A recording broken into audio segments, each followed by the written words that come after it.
عرفنا صفات الطفل الهايند. تعالوا نعرف ايه العوامل اللي ممكن تخليه حساس بالشكل ده.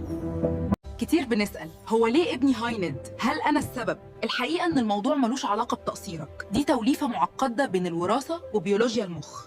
أول سبب هو الوراثة. الجينات بتنقل طباع الطفل أو التمبرمنت. غالباً الطفل ده بيكون وارث حساسية جهازه العصبي من حد من الأهل كان كده وهو صغير. بيولوجياً مخ الطفل ده بيفرز هرمونات التوتر زي الكورتيزول بسرعة جداً وبكميات كبيرة، وده بيخليه دايماً في حالة تأهب لأي مؤثر خارجي مهما كان بسيط. الأعصاب الحسية عنده بتكون شديدة التفاعل، يعني مخه مش بيفلتر المسيرات، فبيحس بصوت الشارع كأنه ضرب نار، وملمس الهدوم كأنه نفسياً وتطورياً النوع ده من الأطفال كان بيعتبر الناجي الأقوى، لأنه دايماً منتبه وحذر ومحتاج حماية. في النهاية ابنك مش مريض ولا متعب، هو بس جهازه العصبي فائق الدقة. هستناكم الفيديو الجاي في ازاي نتعامل مع الطفل الهايند. ما تنسوش تفعلوا زر الجرس ولايك وشير عشان يوصلكم كل جديد.